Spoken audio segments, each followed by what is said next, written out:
Apoio Zero Gás. Ligue 459-9143-7050 ou acesse zerogás.com.br. Liberdade 87.9, o seu ponto de cultura.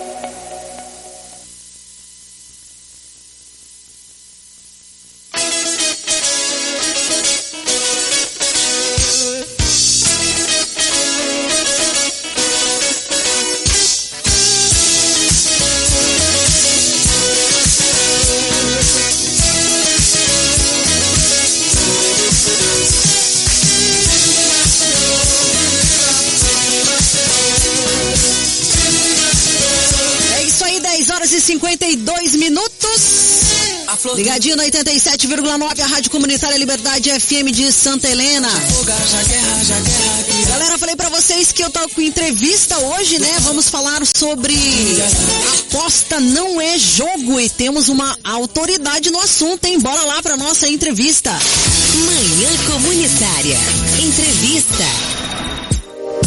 Recebemos nos estúdios da Liberdade FM, através de uma ligação aí de áudio, nosso amigo Rodrigo de Godoy para conversar sobre essa pauta que tá cada dia mais em voga. Ainda bem, hein? A aposta não é jogo. Bom dia, Rodrigo. Dê bom dia aí aos ouvintes da Rádio Comunitária de Santa Helena. Bom dia, Dani. Bom dia, ouvintes da Rádio Liberdade de Santa Helena. Uma excelente quinta-feira para vocês. E exatamente, aposta não é jogo. Eita, Rodrigo, olha, eu fiquei pensando por onde que eu ia começar essa conversa com você. Essa semana a gente postou aí no nosso site, no fmcomunitaria.com.br, onde a galera tá inclusive acompanhando aí a programação, que agora vai ser os ganhos em bets vão ter que ser declarados no imposto de renda. Lógico que tem aí digamos assim, uma cota mínima a partir de tantos reais de entrada que vai ter que ser declarado. E aí eu fico pensando, Rodrigo, vamos começar pelo início do negócio, né? Você fala pra mim, a aposta não é jogo. Rodrigo, conta pra gente o que é jogo, porque eu sei que você é a autoridade no assunto. Então eu quero saber aí a sua sintetização em relação ao assunto. O que é um jogo? Certo. Bom, ainda não existe uma definição formal concordada, né, pelos pesquisadores e filósofos da área sobre o que é um jogo. Mas nós aqui na Gamegese e no Instituto Elipse, no projeto Gamegese e no Instituto Elipse, nós temos a nossa definição, mas uma coisa todos concordam: um jogo, uma ação, né? Em um jogo, toda ação ela tem uma modificação, ela tem um resultado que é esperado, é previsível, com alguma certa liberdade, existe alguma possibilidade de aleatoriedade dentro do jogo, mas toda forma de jogar, toda vez que você joga, você se desenvolve, e várias vezes fazendo o mesmo movimento, né, a mesma ação, você tem um resultado esperado. Dessa forma, em um jogo, a agência é fundamental, ela é a característica fundamental, né, que configura os jogos, né? A ação do jogador, ela tem uma resposta, ela tem um resultado em todo o sistema, em configuração do jogo, em todo o estado do jogo, né? O que não acontece nas apostas. Beleza, antes da gente entrar ainda na aposta, vamos utilizar um exemplo de jogo que é, assim, trivial entre os brasileiros. Vamos falar, por exemplo, de um jogo de dominó, né? O dominó é um jogo, né? Dominó é um jogo. O dominó tem a aleatoriedade, ele tem dois tipos de aleatoriedade. O primeiro é a aleatoriedade da distribuição das peças. Você não sabe quais peças você vai receber, da mesma forma você não sabe, né, quais peças o inimigo vai receber. O inimigo não, desculpa, né, o adversário, o seu oponente vai receber. A segunda aleatoriedade é justamente a escolha das peças que o adversário vai fazer, né, vai jogar para a configuração que você tem no jogo. Né, para a configuração que você tem ali no tabuleiro, na mesa. Quando você joga, quando você decide, né, eu vou decidir por jogar essa peça que tem um 3 e um 6. Quando você joga essa peça, você altera o estado do jogo de tal forma que o oponente, todas as questões, todas as decisões do oponente serão, né, impactadas. Tu mudou ali tu tem esse fator que acaba transformando, né? O jogo ele tá o tempo todo sendo transformado, né? Pela ação dos jogadores. Exatamente. Da mesma forma, se a gente pega o jogo de xadrez ele não tem essa aleatoriedade inicial. Né? Todo jogo de xadrez começa sempre da mesma forma. As peças estão sempre no mesmo lugar. Exatamente, porém nós temos a mesma aleatoriedade do jogo, né? A aleatoriedade dinâmica, né? Que é a aleatoriedade projetada que tem no dominó, que é nós não sabemos qual vai ser a decisão do oponente em relação ao resultado do estado do jogo após a nossa agência, após a nossa ação. Então nós temos aí duas configurações idênticas, né? Nós temos ali uma intersecção entre os dois.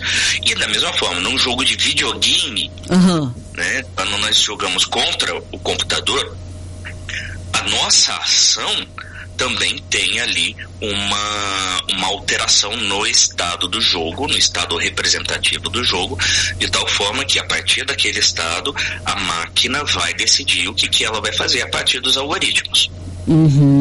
Entendi. Mas altera-se o estado. Para você que está chegando agora, o Rodrigo de Godoy Rodrigues está falando com a gente diretamente de Uberlândia, no Triângulo Mineiro, aí através de uma ligação, né? Ele que é doutor em ciências pela Faculdade de Engenharia Elétrica da UFO. Ele também trabalha aí, ele é bacharel em ciências da computação, tem especialização em filosofia, está cursando jornalismo. Ele desenvolve pesquisas que acabam sendo interdisciplinares para poder ter aí como foco o jogo. Ô Rodrigo, quando se constrói um jogo, vamos pensar então na construção de um jogo. Todo jogo, você que trabalha com criação, com designer de games e tal, todo jogo ele tem o objetivo de ganhar? Tem uma vitória no final? Não. Geralmente, projeta-se o jogo dessa forma por alguns motivos, né? O primeiro é porque é mais fácil. Então nós temos ali um modelo onde, a gente vai encerrar esse jogo dessa forma. Ou seja, existe um estado final. E também, essa não é uma unanimidade entre os pesquisadores. Existem pesquisadores que sim, o objetivo do jogo é terminar e ter um vencedor, ter alguém que se beneficiou de suas próprias ações, e existem pesquisadores que não, que isso daí não é uma característica essencial, né, e necessária para jogos. Então, por exemplo, como nós temos, né, os jogos já há muito tempo e já projeta-se jogo há tanto tempo com essa questão do conflito entre os participantes e um tendo que ser o vencedor, tendo que ganhar, um jogo tendo um fim e tudo mais, geralmente as pessoas acabam, né? E como não existe uma forma adequada ainda, né, de design de jogos, existem hoje em dia, claro, várias universidades com curso de design de jogos, mas os jogos começaram a ser estudados, analisados e pesquisados academicamente há pelo menos uns 22 anos, ou seja, é muito recente. Então a prática de design era sempre uma prática a partir de uma referência, e a referência que se tinha eram, né, a questão conflituosa, a questão dos conflitos, um contra o outro, e um contra o outro você tem ali eventualmente um vencedor final, e portanto o jogo termina e tem essa questão do vencedor. Mas existem jogos que não têm essa característica. Nós podemos citar, por exemplo, o jogo Pandemic. O jogo Pandemic, ele foi um jogo criado um pouco antes da pandemia, tá? Pelo Mike Leacock, e ele é um jogo cooperativo. Então os jogadores jogam contra um sistema, né? Contra um modelo de comportamental que representa a proliferação de doenças, de diversas doenças em diversas partes do mundo. E o objetivo dos jogadores é vencer, né? É controlar essas doenças, eventualmente, e encontrar uma cura e eventualmente erradicar uma ou duas doenças. Então, nesse jogo, o vencedor são os jogadores ou as doenças, né? O sistema. Entendi. Mas ainda assim é um jogo que tem um fim, ele existe, né, um término. Um jogo que é cooperativo e que não necessariamente tem um fim, são os jogos de RPG, são os jogos de interpretação de papel, onde os jogadores interpretam um personagem construído por eles em um determinado cenário ou em conjunto de cenários projetados e planejados. Dessa forma, eles podem terminar cenários, terminar objetivos, alcançar objetivos, mas desses objetivos, né, surgirem outras ramificações, mais decisões e assim sucessivamente. E existem relatos de campanhas que perduram aí, têm durado aí aproximadamente 30, 40 anos. Entendi. Ô Rodrigo, e aí a gente voltando então para essa discussão, tu explicou um pouco do que é um jogo, como é que funciona o designer dos jogos, deu uma resumida aí também, trouxe exemplo de alguns jogos. Agora, o que difere uma aposta, um bet de um jogo? Certo. O bet é o que como a gente chama hoje, né, as apostas ou os cassinos digitais, né, que a gente carrega no bolso. Mas vamos falar sobre a aposta primeiro. Tá. Qual que é a diferença da aposta, né? O que é uma aposta? A aposta nada mais é do que, né, a aposta simples, nada mais é do que o depósito de fé em um resultado. Então, eu acho que vai chover hoje, o outro não acha que vai chover, e aí eu aposto que vai chover. Eu estou depositando fé que hoje chove. Né? Ou aí eu faço ali a minha fezinha na Mega Sena. Antigamente a gente falava fezinha, né? Hoje não se fala, hoje a gente fala vai jogar na Mega Sena. Não, o correto é a fezinha mesmo. Por quê? Porque o jogar na Mega Sena você não altera absolutamente nada. A única coisa que você vai ter ali é se o resultado final bateu com a sua, né, com a sua fé. Então, exatamente, você faz ali, marca o seu conjunto de números, aquele conjunto, né, de 6 números é a sua fé. O resultado que você espera é a sua fé, e quando saem os números, os 6 números, você verifica, saíram os 6 números que eu depositei a minha fé que iria sair, saiu. Então eu sou um vencedor, né? Por quê? Porque a minha fé foi confirmada. Se não saiu, eu sou um perdedor, a minha fé não foi confirmada. Então, essa é a forma mais simples, né, de definição de aposta. Uma outra é o depósito de fé em resultados terceiros. E aí, né, entra, por exemplo, as apostas esportivas. Eu aposto que o jogador tal vai fazer um gol. Eu aposto que o time tal vai ganhar.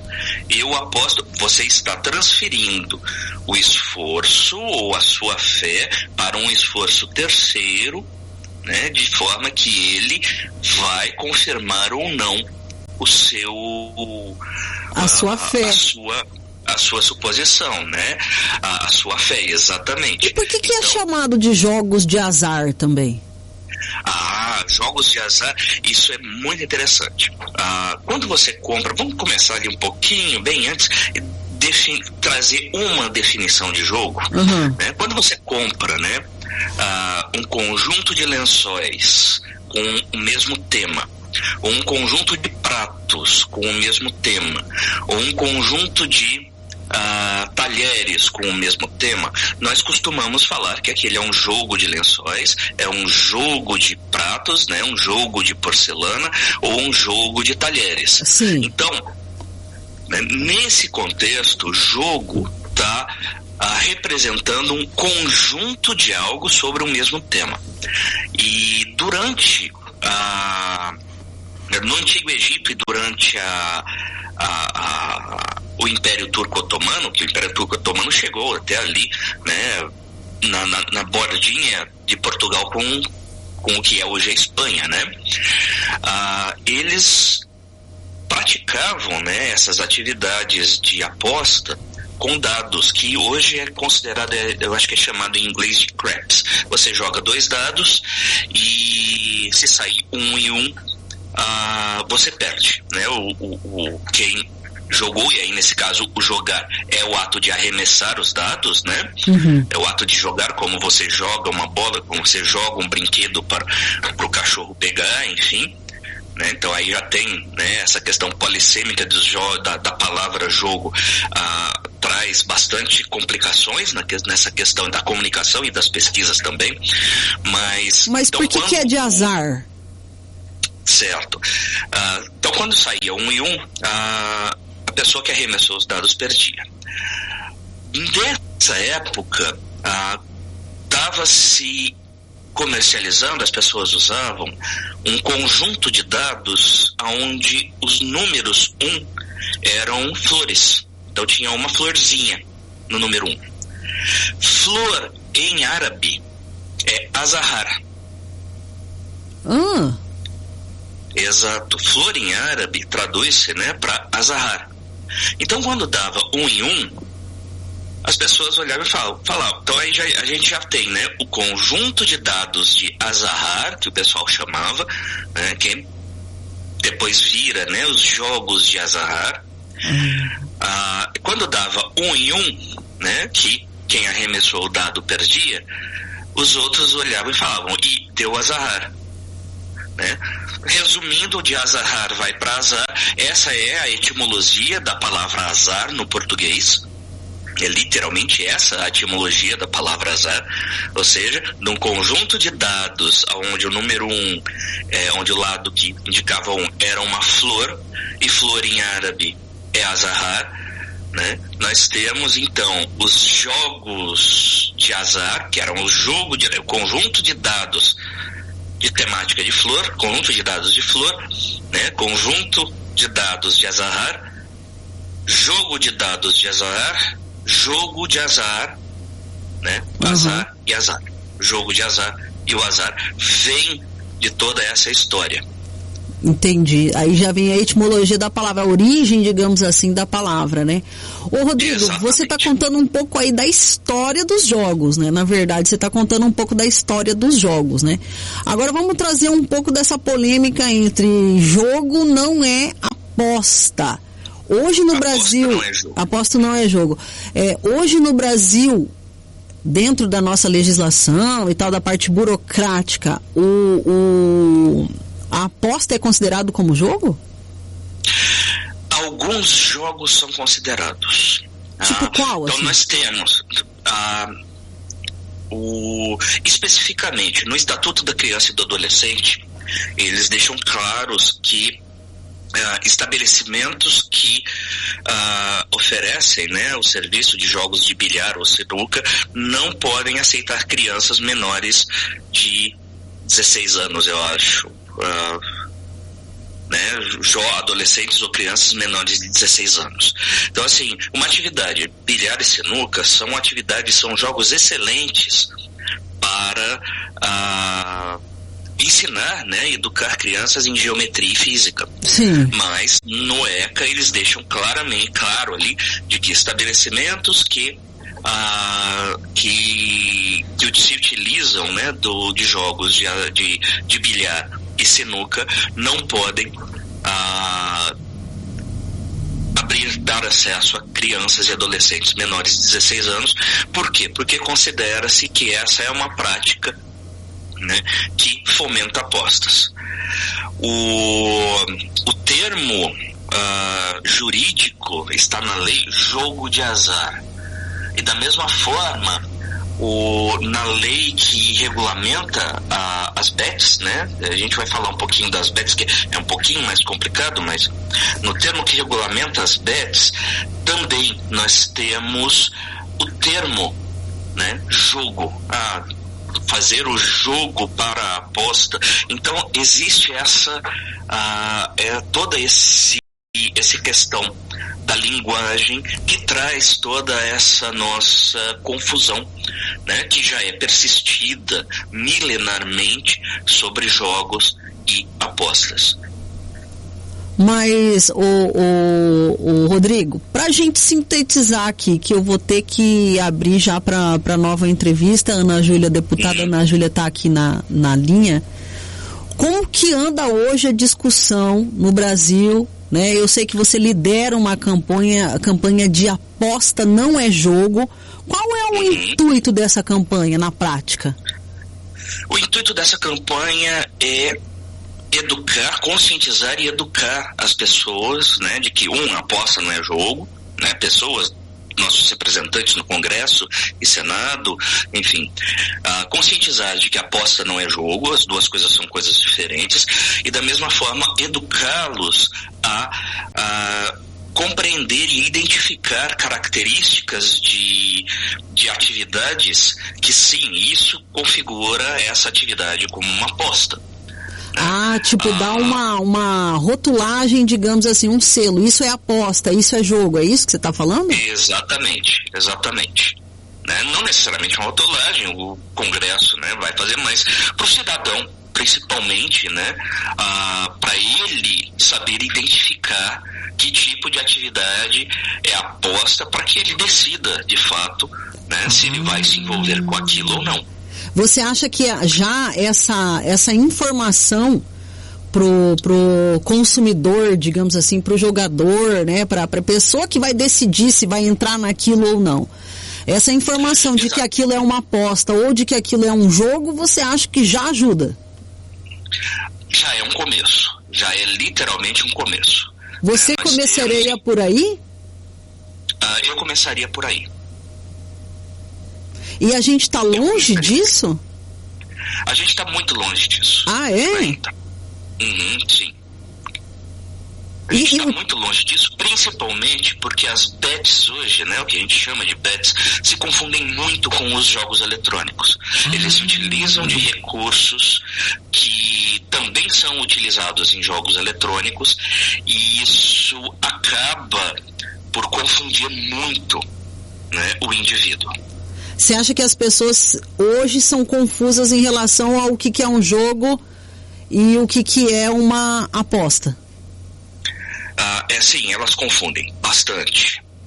Tanto que a gente ainda ouve falar que é o jogo do tigrinho, é o jogo do não sei o que, é o jogo do não sei o que. Então, nós temos que entrar de cabeça, né, e com bastante persistência nessa campanha, em termos de comunicação e levar para o público, e principalmente para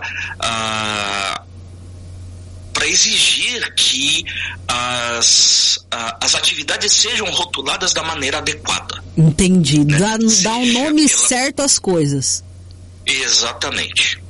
Já seria um bom começo mesmo, hein? Sim.